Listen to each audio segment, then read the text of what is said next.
स्वागत है आपका। आप देख रहे हैं गुड लक टुडे। आपके साथ मैं हूं अदिति और मेरे साथ स्टूडियो में मौजूद है पंडित शैलेंद्र पांडे जी। पंडित जी, आपका भी बहुत बहुत स्वागत है। नमस्कार। तो आज गुड लक टुडे में हम बात करेंगे कि किस तरह भोजन ग्रहों से और हमारी किस्मत से जुड़ा है। जिस ग्रह को मजबूत करना है, क्या उससे संबंधित भोजन हमें ग्रहण करना चाहिए? अनाज और मसालों से कैसे बदल सकती है हमारी किस्मत, बताएंगे आपको। साथ ही जानेंगे महाउपाय भी, लेकिन पहले जान लेते हैं आज का गुड लक मंत्र।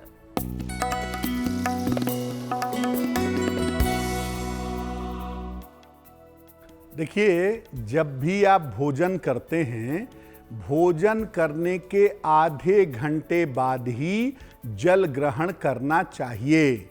भोजन करने के तुरंत बाद जल ग्रहण मत करिए।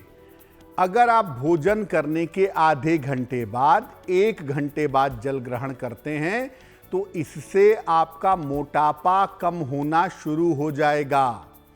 तो आप देखिए कि अगर आप भोजन करने के बाद तुरंत बाद जल ग्रहण करेंगे तो आपका मोटापा बढ़ेगा, और भोजन करने के थोड़े देर बाद, आधे घंटे 40 मिनट बाद अगर आप जल ग्रहण करेंगे तो आपका मोटापा कम होगा। जी पंडित जी, और हमें बताइए शनिवार 18 जून का पंचांग।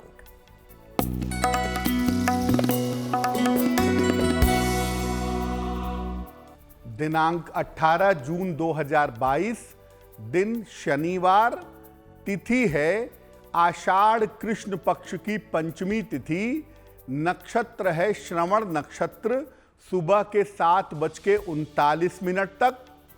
चंद्रमा मकर राशि में संचरण कर रहे हैं शाम के 6:43 तक। राहुकाल का समय सुबह के 9 बजे से लगभग 10:30 तक। पूर्व दिशा की तरफ यात्रा करने की मनाही है, लेकिन अगर यात्रा करना जरूरी है, मजबूरी है, तो जरा सा घी खाकर और भगवान का स्मरण करके यात्रा करेंगे तो मुश्किलों से बचे रहेंगे। तो पंडित जी से हमने जाना गुड लक मंत्र और जाना पंचांग भी। अब हम बात कर रहे थे कि किस तरह से भोजन हमारे ग्रहों से और हमारी किस्मत से जुड़ा है। तो जानते हैं पंडित जी से कि ग्रहों का हमारे भोजन से क्या लेना देना है।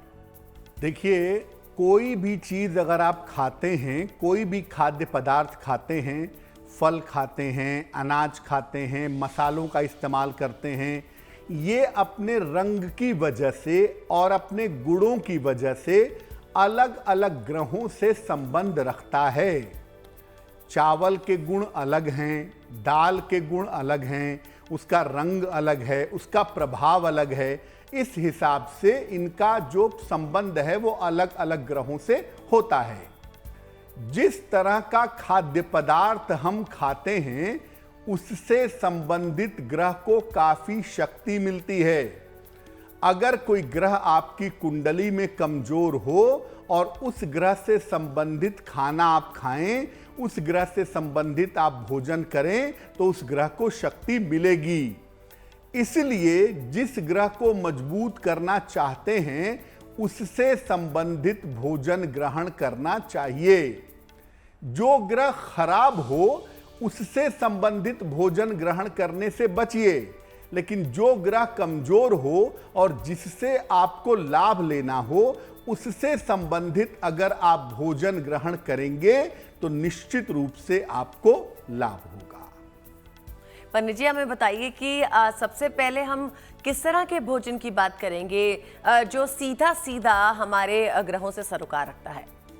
पहले जिस हम भोजन की बात करेंगे वो है चावल, यानी राइस। चावल पूरी दुनिया में बहुतायात में सबसे ज्यादा खाया जाने वाला अनाज है, और चावल चंद्रमा से संबंध रखने वाला खाद्य पदार्थ है। ये शरीर और मन को शीतल रखता है, शरीर को भी ठंडा करता है और मन को भी ठंडा करता है। अगर आप चावल खाते हैं तो चंद्रमा इससे मजबूत होता है। यानी अगर कुंडली में चंद्रमा को मजबूत करना है तो चावल खाना लाभकारी होता है। जिन लोगों को क्रोध ज्यादा आता हो या जिन लोगों को तनाव पालने की आदत हो, उन्हें चावल का सेवन जरूर करना चाहिए। हम ये नहीं कह रहे हैं कि बहुत सारा चावल खाइए, लेकिन थोड़ा थोड़ा सा चावल अगर आप रोज खाएं तो आपका तनाव भी कम होगा, आपके क्रोध की स्थिति में भी सुधार होगा। लेकिन अगर चंद्रमा राहु से पीड़ित हो, यानी चंद्रमा की स्थिति अगर कुंडली में खराब हो, तो चावल कम खाना चाहिए, क्योंकि ऐसी स्थिति में चावल खाने से आपका मोटापा बढ़ेगा। इस बात को समझिए कि अगर चंद्रमा कमजोर है और उसे मजबूत करना है तो चावल जरूर खाइए। लेकिन अगर चंद्रमा खराब है और खराब होने की वजह से आपको कष्ट दे रहा है, तो ऐसी स्थिति में चावल का प्रयोग नहीं करना चाहिए। और वैसे भी पंडित जी ने बताया कि चावल जो है पूरी दुनिया में सबसे ज़्यादा खाया जाने वाला भोजन है। तो अगर आप चावल को किसी एस्ट्रो के पर्पस से नहीं खाते और वैसे ही कंज्यूम करते हैं, तो उसका भी फ़ायदा आपको मिलेगा। अब आपको बता दें कि हम आने वाले वक्त में प्रोग्राम में लेंगे आपका सवाल भी और आपको महाउपाय भी बताने वाले हैं। लेकिन अभी पहले बात करेंगे मेष, वृषभ और मिथुन राशि के दैनिक राशिफल की। मेष राशि, इस समय धन लाभ के बड़े अच्छे योग आपके लिए बने हुए हैं और इस समय धन की बेहतर प्राप्ति आपको होगी।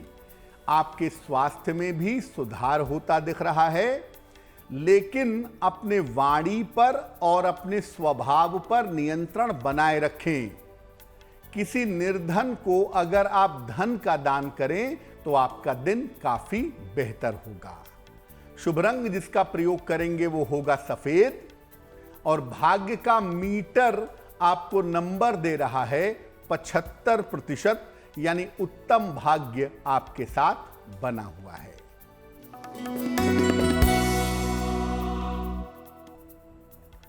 वृषभ राशि, नए काम की शुरुआत इस समय आप कर पाएंगे और अगर आप कोशिश करेंगे तो आपके रुके हुए काम भी इस समय पूरे होंगे। दूसरों के चक्कर में अपना समय बर्बाद मत करिए, इस बात का ध्यान रखिए। पीपल के वृक्ष में 1 लोटा जल अगर आप अर्पित कर दें तो आपका दिन शुभ होगा।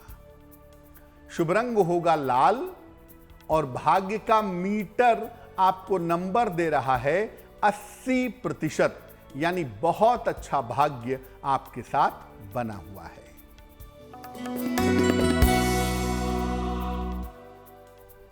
मिथुन राशि, अपने स्वास्थ्य का बहुत ध्यान रखें। बेवजह के वाद विवाद को आमंत्रण मत दें, वरना मुश्किल में पड़ेंगे। किसी मित्र से अगर आपको सहयोग मिलता है तो उससे आपको लाभ होगा। 1 लोटा जल पीपल के वृक्ष में अर्पित करिए, आपका दिन शुभ होगा। शुभ रंग होगा हरा और भाग्य का मीटर आपको नंबर दे रहा है 65%, यानी जितनी मेहनत करेंगे उतना ही आपको फायदा होगा। तो जाना हमने पंडित जी से मेष, वृषभ और मिथुन राशि वालों का भाग्यफल। अब वक्त हो गया है प्रोग्राम में आपका सवाल लेने का। वैसे तो हमारी कोशिश रहती है कि हमारे पास जितने भी सवाल आते हैं हम उन्हें लेने की कोशिश करते हैं, प्रोग्राम में बात करने की कोशिश करते हैं, लेकिन फिर भी आपको कहेंगे कि अगर हम आपका सवाल नहीं ले पाए हैं तो हमारा ईमेल एड्रेस जो है आपके स्क्रीन पे ही फ्लैश कर रहा है। आप हमें फिर से सवाल भेजिए और कोशिश करेंगे कि आपका प्रोग्राम में सवाल लिया जाए।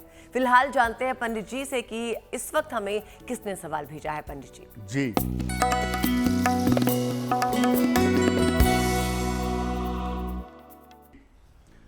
गीता जी ने फरीदाबाद से हमें मेल लिखा है, अपनी पुत्री के बारे में जानना चाहती हैं। पुत्री का नाम है वैष्णवी और पुत्री की जन्म की तारीख है 17 जुलाई 2008। जन्म का समय है 2:20 दोपहर में। जन्म स्थान है दिल्ली। ये लिख रही हैं कि पुत्री का भविष्य कैसा रहेगा और किस तरह की शिक्षा में बेटी को जाना चाहिए। गीता जी, आपकी पुत्री वैष्णवी की कुंडली है तुला लग्न की और इनकी राशि बनती है धनु राशि। महादशा सूर्य की और अंतरदशा बुध की चल रही है सितंबर 2022 तक। ज्यादातर ऐसी कुंडलियों वाले लोग टेक्निकल फील्ड में जाते हैं, टेक्नोलॉजी के क्षेत्र में जाते हैं।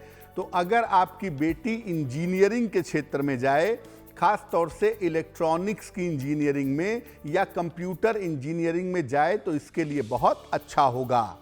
इसके अलावा आपकी पुत्री प्रशासनिक सेवा में भी जा सकती है, तो आप पहले उसे इंजीनियरिंग की तैयारी करवाएं और बाद में उसे प्रशासनिक सेवा में ले जाएं।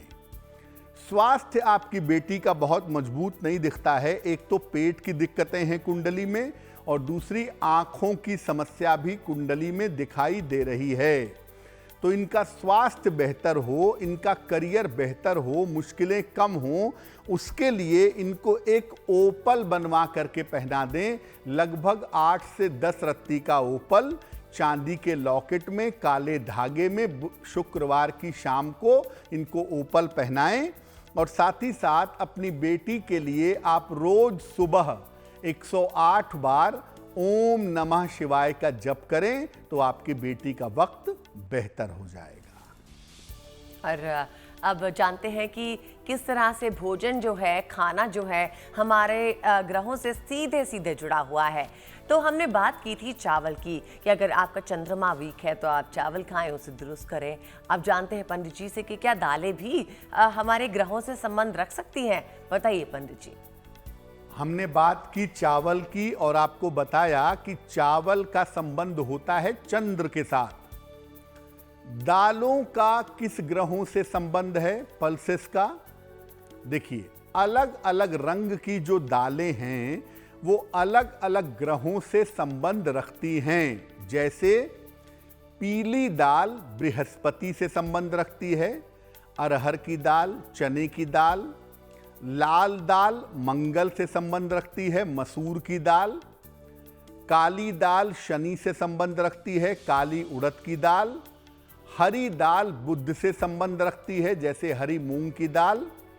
ये अलग अलग ग्रहों से संबंध रखते हैं। हालांकि दाल को अगर हम इन टोटल देखें, पूरी तौर से मिला करके देखें, तो हर तरह की दाल का संबंध बृहस्पति से होता है। बृहस्पति को मजबूत करने के लिए अरहर की दाल का इस्तेमाल करना चाहिए। मंगल के लिए लाल मसूर की दाल का इस्तेमाल करना चाहिए। शनि को मजबूत करने के लिए काली उड़द की दाल का इस्तेमाल करना चाहिए। और बुध को मजबूत करने के लिए हरी मूंग की दाल का प्रयोग करना चाहिए। जिन कुंडलियों में शनि खराब हो, उन्हें दाल के सेवन से बचना चाहिए, क्योंकि दाल ज़्यादा खाने से या दाल का ज़्यादा प्रयोग करने से गैस्ट्रिक फॉर्म होता है, गैस बनती है। आप कोई भी चीज़ जो दाल वाली हो, जैसे राजमा है, चना है, सामान्यतः दाल है, अगर उसका प्रयोग करें तो इससे गैस फॉर्म होती है। और अगर शनि कुंडली में खराब होगा तो गैस ज़्यादा फॉर्म होगी। ऐसी दशा में आपको दाल के प्रयोग से, दाल के सेवन से बचना चाहिए। अब समय हो गया है दैनिक राशिफल जानने का, तो जानते हैं कि क्या है कर्क, सिंह और कन्या राशि का दैनिक राशिफल।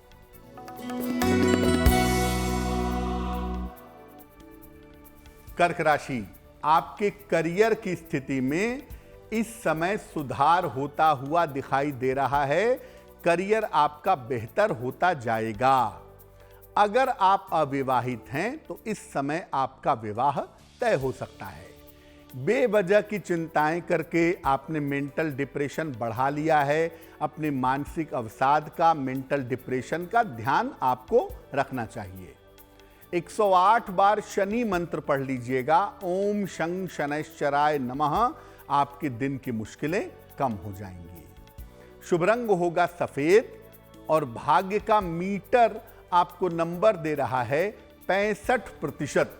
यानी जितनी मेहनत करेंगे उतना ही आपको फायदा होगा।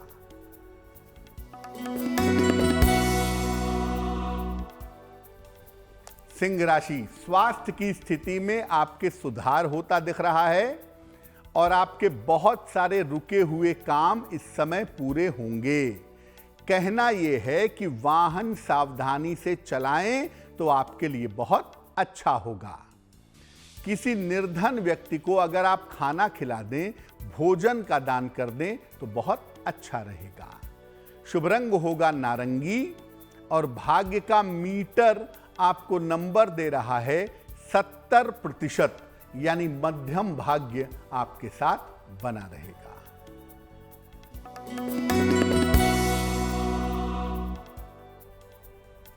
कन्या राशि, संतान पक्ष की उन्नति आपके साथ दिख रही है। इस समय आपको शिक्षा में सफलता भी मिलेगी, लेकिन खान पान में सावधानी रखिएगा क्योंकि डाइजेशन को लेकर थोड़ी प्रॉब्लम्स हो सकती हैं। 1 लोटा जल अगर पीपल के वृक्ष में आप अर्पित करें तो आपका दिन शुभ हो जाएगा। शुभ रंग होगा पीला और भाग्य का मीटर आपको नंबर दे रहा है 75%, यानी उत्तम भाग्य आपके साथ बना हुआ है। तो हमने जाना आने वाले दिन का भाग्य फल। अब वक्त हो गया है प्रोग्राम में एक और सवाल लेने का। तो जानते हैं पंडित जी से कि कौन से दर्शक का सवाल ले रहे हैं पंडित जी, और पंडित जी क्या है इनकी समस्या और आप क्या समाधान बता रहे हैं। जी,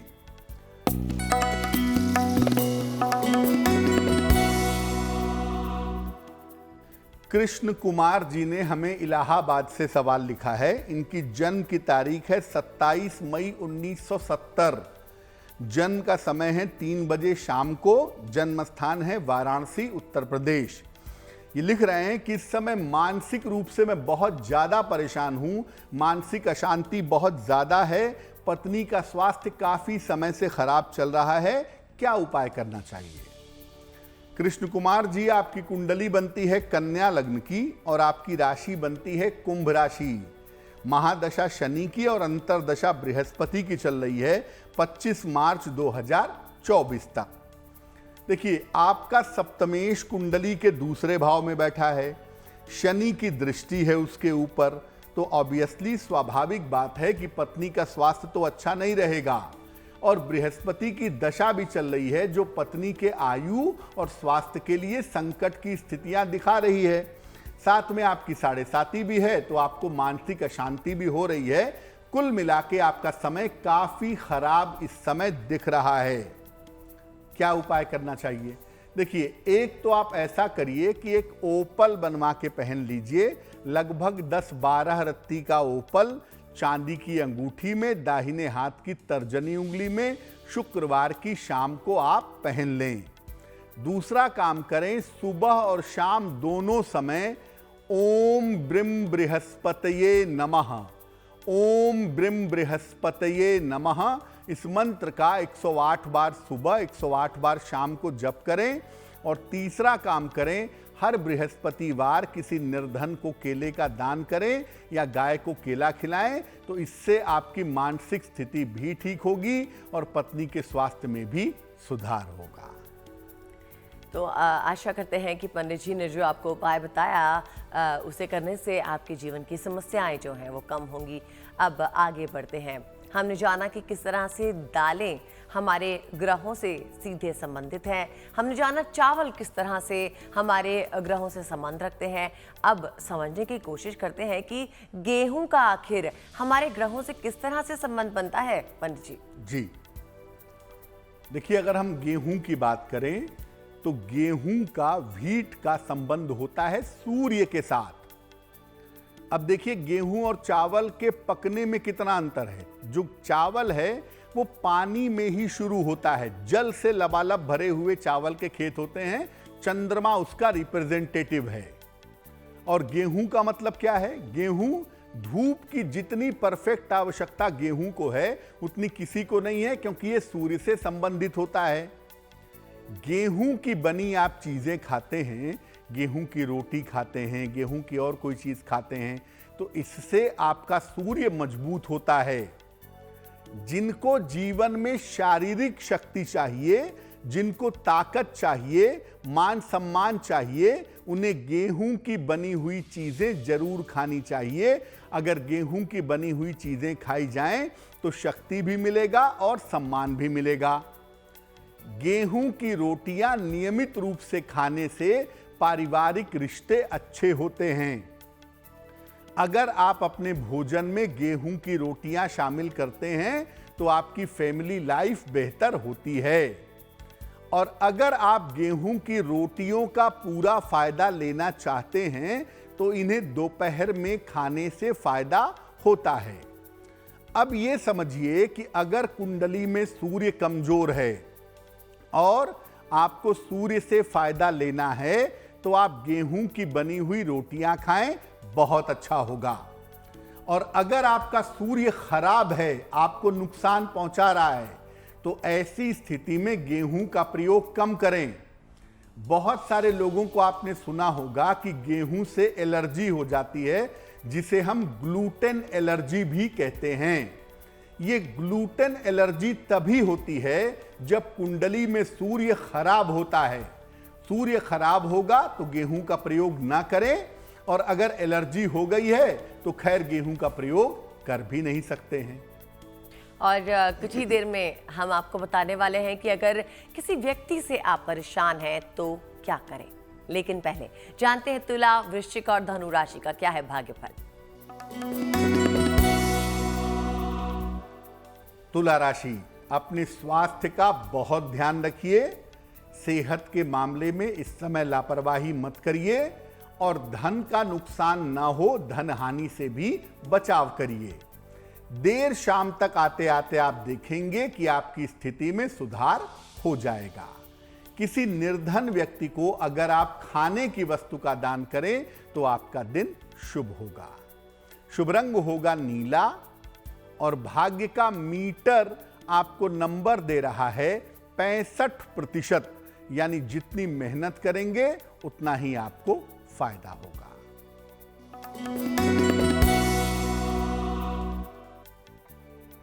वृश्चिक राशि, लाभकारी यात्रा के योग आपके लिए बने हुए हैं। इस समय आपको आपका रुका हुआ धन निश्चित रूप से प्राप्त होगा, लेकिन अपने परिजनों के, परिवार के लोगों के स्वास्थ्य का ध्यान रखिएगा। किसी निर्धन को अगर आप धन का दान करें तो दिन का तनाव कम होगा, दिन की मुश्किलें कम होंगी। शुभ रंग होगा आसमानी और भाग्य का मीटर आपको नंबर दे रहा है 70%, यानी मध्यम भाग्य आपके साथ बना हुआ है।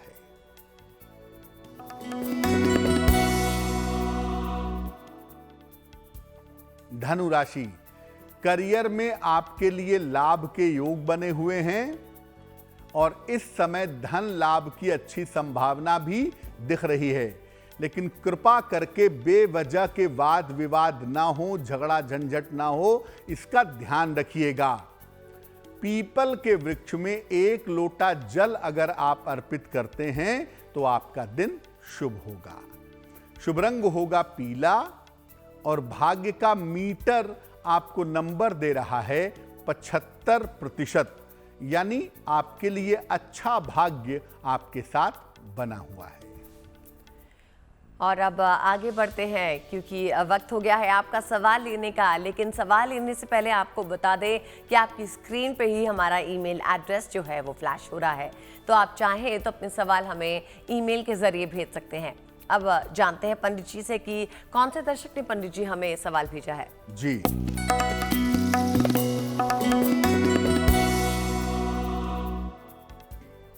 अगला जो प्रश्न है वो हमें गीता जी ने लिखा है, देहरादून से लिखती हैं ये। इनकी जन्म की तारीख है 23 नवंबर 1986। जन्म का समय है 11:26 सवेरे और जन्म का स्थान है देहरादून, उत्तराखंड। ये पूछ रही हैं कि मैं कैरियर में किस दिशा में जाऊं, क्या मेरे लिए लॉ की पढ़ाई करना, LLB करना अच्छा होगा और मेरा विवाह कब तक हो पाएगा। गीता जी, आपकी कुंडली बनती है मकर लग्न की और आपकी राशि बनती है कर्क राशि। महादशा शुक्र की और अंतरदशा आपकी बुध की चल रही है सितंबर 2024 तक। सबसे पहले बता दूं कि इस कुंडली में लॉ की पढ़ाई हो तो सकती है, लेकिन लॉ करने से आपको कोई फायदा नहीं होगा। उसकी तुलना में बेहतर यह है कि आप बीएड करके शिक्षा क्षेत्र में जाइए। ये कुंडली शिक्षा क्षेत्र के लिए ज़्यादा बेहतर है, और अगर आप टीचिंग जॉब में कोशिश करें तो उसमें एक अच्छा कैरियर आप बना सकती हैं। जहां तक आपके विवाह का प्रश्न है, जनवरी 2023 से लेकर के मई 2023 के बीच का समय है। इसमें आपका विवाह निश्चित रूप से हो जाएगा, लेकिन शादी जब भी करिएगा कुंडली मिला करके ही करिएगा। अब क्या उपाय करें जिससे करियर भी बेहतर हो और जिससे विवाह भी बेहतर तरीके से जल्दी हो सके? एक ओपल बनवा के पहनिए, लगभग 10-12 रत्ती का ओपल चांदी की अंगूठी में, दाहिने हाथ की तर्जनी उंगली में। शुक्रवार की शाम को ओपल पहनने से आपको लाभ होगा। दूसरा काम करें, नित्य प्रातः सूर्य भगवान को जल चढ़ाइए और सूर्य भगवान के सामने खड़े होकर या बैठ करके आदित्य हृदय स्तोत्र का पाठ करिए। आपकी मुश्किलें हल हो जाएंगी। हमने पंडित जी से जान लिया कि किस तरह से भोजन जो है हमारे ग्रहों से सीधा सीधा संबंध रखता है। अब जानने का वक्त है ये कि क्या मसाले भी ग्रहों से संबंधित हो सकते हैं? क्यों पंडित जी, क्या बात है इस बारे में? देखिए, अगर हम मसालों की बात करें, स्पाइसेस की बात करें, तो इनका भी ग्रहों से संबंध होता है, क्योंकि इनका भी एक खास गुण होता है, इनकी खास खुशबू होती है, इनका एक खास रंग होता है। अलग अलग तरह के मसाले अलग अलग ग्रहों से संबंध रखते हैं, लेकिन कुल मिलाकर अगर हम मसालों को देखें तो ये शनि और राहु से संबंध ज्यादा रखते हैं।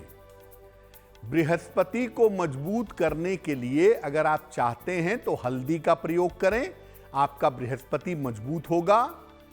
जीरा, लौंग, काली मिर्च और बड़ी इलायची के प्रयोग से शनि को शक्ति मिलती है। लाल मिर्च के प्रयोग से मंगल मजबूत होता है।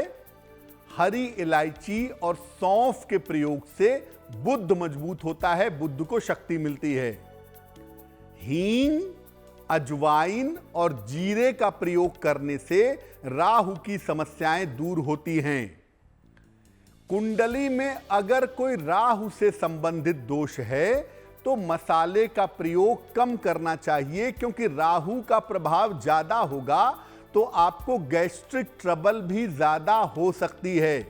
राहु और शनि गैस्ट्रिक ट्रबल पैदा करते हैं, इसलिए अगर राहु बहुत निगेटिव है कुंडली में तो मसाले वाली चीजों का या मसालों का प्रयोग कम करना चाहिए। हालांकि जैसा मैंने पहले भी आपको बताया कि मसाले अपनी खुशबू की वजह से शनि, राहु और कुछ अंशों में बुध से संबंध रखते हैं। तो जब आप मसालों का संतुलित इस्तेमाल करते हैं तो आपके बहुत सारे ग्रहों को इससे शक्ति मिलती है। आगे बढ़ते हैं और जानते हैं पंडित जी से अब कि मकर, कुंभ और मीन राशि वालों के लिए आने वाला दिन कैसा रहने वाला है। मकर राशि, आपके तमाम रुके हुए काम इस समय पूरे होंगे। थोड़ा सा प्रयास करेंगे तो आपको लाभ होगा। इस समय आपको संपत्ति का लाभ भी हो सकता है, संपत्ति का फायदा भी हो सकता है। अपने महत्वपूर्ण काम इस समय आपको निपटा लेने चाहिए। किसी निर्धन को अगर आप भोजन का दान करें तो आपका दिन और भी ज्यादा शुभ होगा। शुभ रंग होगा लाल और भाग्य का मीटर आपको नंबर दे रहा है 85%, यानी सबसे अच्छा भाग्य आपके साथ बना हुआ है।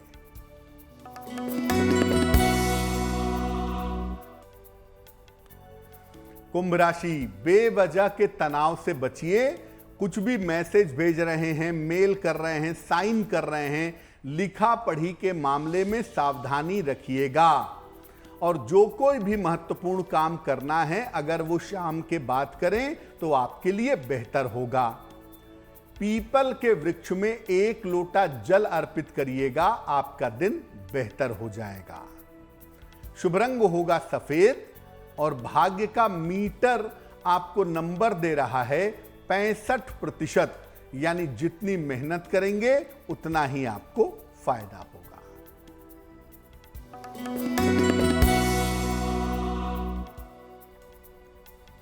मीन राशि, धन लाभ के बड़े अच्छे योग आपके लिए बने हुए हैं। संतान की उन्नति होती दिखाई दे रही है, लेकिन माता पिता के स्वास्थ्य का इस समय बहुत ध्यान रखिए। और 108 बार शनि का मंत्र पढ़ लेंगे, ओम शं शनैश्चराय नमः, तो आपके लिए बहुत शुभ रहेगा। शुभ रंग होगा हरा और भाग्य का मीटर आपको नंबर दे रहा है 70%, यानी मध्यम भाग्य आपके साथ बना हुआ है। तो जाना हमने पंडित जी से 18 जून शनिवार का मकर, कुंभ और मीन राशि का भाग्यफल। अब वक्त हो गया है प्रोग्राम में आपका सवाल लेने का। तो जानते हैं कि किस दर्शक ने हमें सवाल भेजा है, इनकी समस्या क्या है और पंडित जी क्या समाधान बता रहे हैं। जी,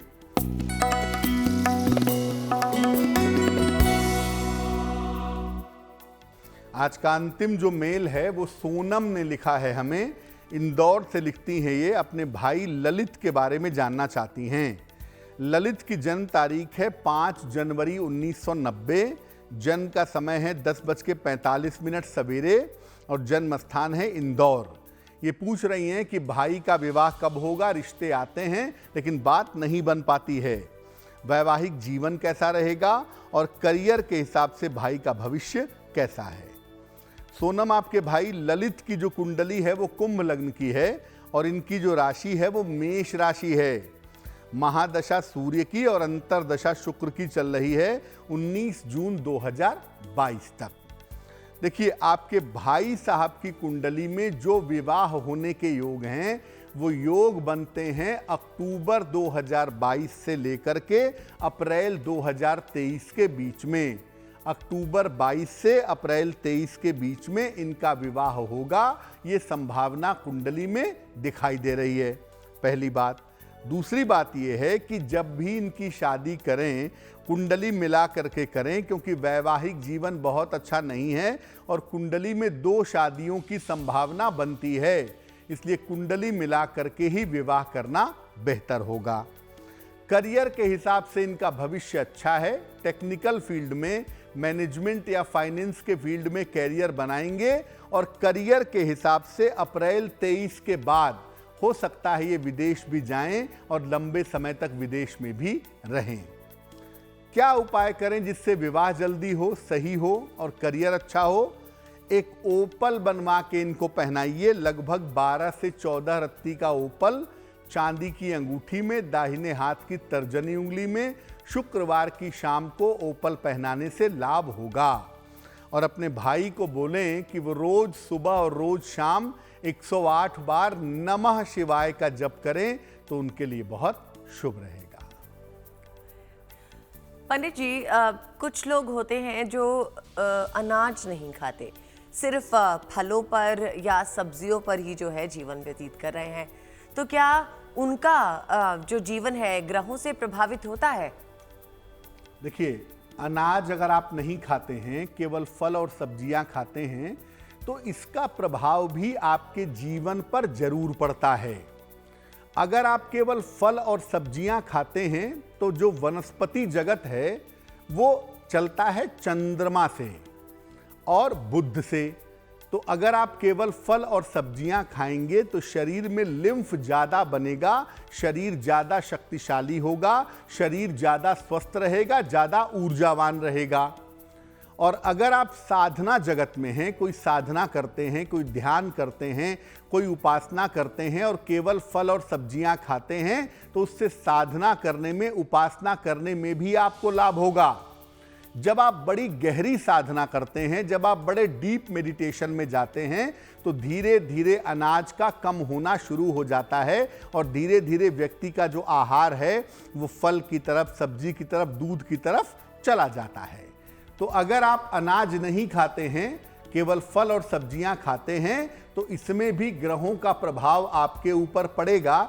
लेकिन केवल फल और सब्जियां खाना एक विशेष तरह का प्रयोग है, जिसको खाने से शरीर शुद्ध होता है, मन एकाग्र होता है। आध्यात्मिक जगत में और भौतिक जगत में दोनों ही जगह सफलता मिलने की संभावना बन जाती है।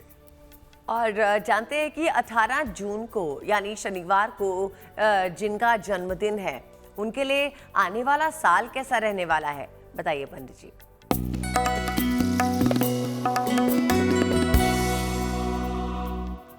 जिन लोगों का जन्मदिन 18 जून को है उन्हें हम सब की तरफ से जन्मदिन की हार्दिक शुभकामनाएं। आने वाले साल में आपका स्थान बदलेगा, इस बात की संभावना बड़ी मजबूत है।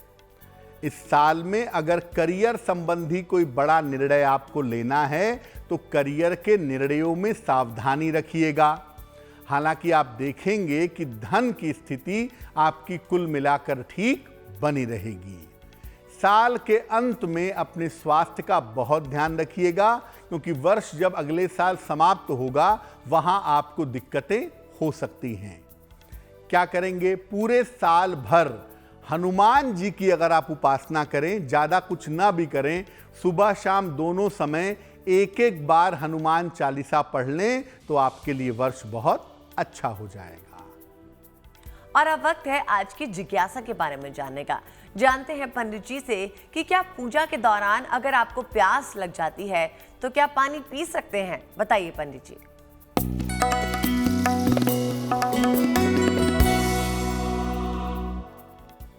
बहुत सारे लोग ऐसा कहते हैं कि पूजा के दौरान बीच में पानी नहीं पीना चाहिए, पूजा खंडित हो जाती है, पानी पीना अच्छा नहीं है, पहले पी लो या बाद में पी लो। क्या वास्तव में आप मंत्र जप कर रहे हैं, आप कोई स्तुति पढ़ रहे हैं, आपका गला फंस गया, प्यास लग गई तो पानी पीने से गड़बड़ हो जाएगी? देखिए, पूजा के दौरान जब आप पूजा करने जाते हैं तो अपने बगल में कटोरी में, गिलास में, लोटे में साफ पानी भर करके रख लीजिए। अगर पूजा के दौरान प्यास लगे तो कुछ घूंट, अब ये नहीं कि पूरा पानी पीने लगे, 2 घूंट 4 घूंट जल आप ले सकते हैं। लेकिन एक बात याद रखिए, अगर आप मंत्र का जप करते हैं तो मंत्र जप के समाप्त होने के बाद अगले 5 से 10 मिनट तक जल का स्पर्श नहीं करना चाहिए और पानी भी नहीं पीना चाहिए। मंत्र का जप करने के बाद आपको जल से बचाव करना है अगले 5 मिनट 10 मिनट तक। लेकिन आप मंत्र जप रहे हैं, स्तुति पढ़ रहे हैं, आरती कर रहे हैं तो आपका गला एकदम सूख गया, आवाज एकदम फंसने लगी, तो ऐसी स्थिति में आप थोड़ा सा पानी लेकर के 2-4 घूंट पानी पी सकते हैं ताकि आपको राहत मिल सके। और पंडित जी, हमें अब 18 जून शनिवार का शुभ पहर भी बता दीजिए।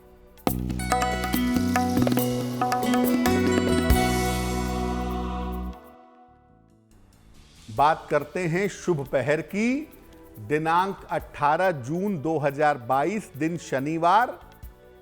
शुभ पहर का समय है रात के 9 बजे से 10:30 तक।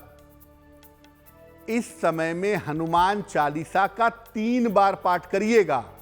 1 बार, उसके बाद 2 बार, उसके बाद 3 बार, तीसरी बार। अगर आप ऐसा करते हैं तो शनि संबंधी जो आपकी समस्याएं हैं वो समस्याएं आपकी दूर होंगी और हल होंगी। लेकिन फायदा तब होगा जब शुभ पहर में करेंगे, यानी 18 जून शनिवार को रात को 9 बजे से 10:30 के बीच में। पंडित जी, अक्सर आप शनिवार के दिन ही हनुमान चालीसा का पाठ करने को ही कहते हैं। जब भी कोई बात होती है कि आपका शनि अगर 7.5 चल रही है या शनि की ढैया चल रही है तो हनुमान जी की पूजा करनी चाहिए, इसके पीछे का क्या कारण है? इसके पीछे एक कथा है अदिति। कथा ये है कि हनुमान जी ने एक बार शनि से युद्ध किया। शनि ने हनुमान जी को युद्ध के लिए ललकारा और हनुमान जी ने शनि को अपनी पूंछ में बांधकर जहां तहां पटका और शनि को बहुत चोट लगी, बहुत घाव हुए। बाद में मांगने पर हनुमान जी ने उन्हें सरसों का तेल दिया ताकि वो अपने चोट पर उसे लगा सकें। शनिदेव ने उन्हें आश्वासन दिया हनुमान जी को कि जो कोई भी आपकी पूजा करेगा, आपकी भक्ति करेगा, आपकी साधना करेगा, उसे मैं पीड़ा नहीं दूंगा। इसलिए शनि संबंधी बाधाओं को शांत करने के लिए शनिवार के दिन हनुमान चालीसा पढ़ना, सुंदरकांड का पाठ करना और हनुमान जी की उपासना करना बहुत शुभ होता है। इसीलिए हमने इस शुभ पहर में बताया है कि विशेष समय में अगर आप हनुमान चालीसा पढ़ेंगे तो शनि संबंधी बाधाएं आपकी दूर हो जाएंगी। और अब जानते हैं आपकी राशि के बारे में। हमेशा प्रोग्राम के अंत में हम किसी विशेष राशि के बारे में बात करते हैं और पंडित जी हमें बताते हैं कि उस राशि की खूबियां क्या हैं, उस राशि का आने वाला वक्त कैसा होगा। तो देखते हैं कि पंडित जी ने आज कौन सी राशि का चयन किया है।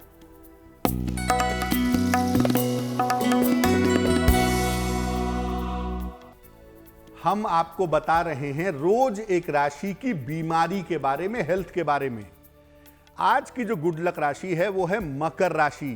क्या बीमारियां हो सकती हैं? मकर राशि के लोगों को सामान्यतः हड्डियों की, आंखों की समस्या और हृदय रोग हो सकता है। इसका इनको ध्यान रखना चाहिए। मकर राशि वालों को हमेशा अपने खान पान का ध्यान रखना चाहिए। जहां तक संभव हो इनको नशे से बचना चाहिए और जितना संभव हो मकर राशि के लोग भगवान शनि की पूजा करें। रोज शाम को 108 बार ओम शं शनैश्चराय नमः का जप करें और शनिवार की शाम को पीपल के नीचे सरसों के तेल का दीपक जलाएं तो इनका जीवन हमेशा बेहतर बना रहेगा। और अब जानते हैं पंडित जी से आज का महा उपाय।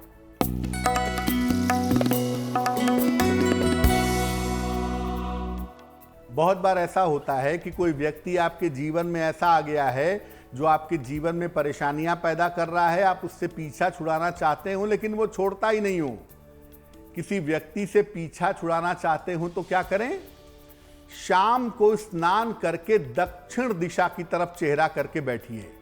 किसी भी शाम को अपने सामने एक मोमबत्ती जला लीजिए, छोटी या बड़ी। इसके बाद जिस व्यक्ति से पीछा छुड़ाना हो उसके चेहरे को ध्यान करिए, उसके चेहरे को सोचिए। इसके बाद मोमबत्ती को एक फूंक में बुझा दीजिए। आप देखेंगे कि लगातार अगर 11 दिन तक ये प्रयोग किया जाए, किसी भी शनिवार से शुरू करके जो व्यक्ति आपके जीवन में आपके पीछे पड़ा हुआ है वो धीरे धीरे आपके जीवन से दूर होता चला जाएगा। लेकिन याद रखिए समस्या जेन्युइन होनी चाहिए। अब आप ये सोचें कि मैं माता पिता को ही अपने से दूर कर दूं, पत्नी को ही अपने से दूर कर दूं, तो वहां पर ये उपाय काम नहीं करेगा। जेन्युइनली कोई आपको परेशान कर रहा है और आप उसको दूर करना चाहते हो तब ये उपाय बहुत शक्तिशाली तरीके से, बहुत इफेक्टिवली आपके जीवन में काम जरूर करेगा। पंडित जी से हमने महा उपाय भी जान लिया और इसी के साथ वक्त हो गया है आपसे विदा लेने का। पंडित जी बहुत बहुत शुक्रिया आप हमारे साथ जुड़े। धन्यवाद। और मुझे यानी आदिति को भी दीजिए इजाजत। लेकिन देश और दुनिया की बाकी खबरों के लिए आप देखते रहिए GNT यानी गुड न्यूज टुडे।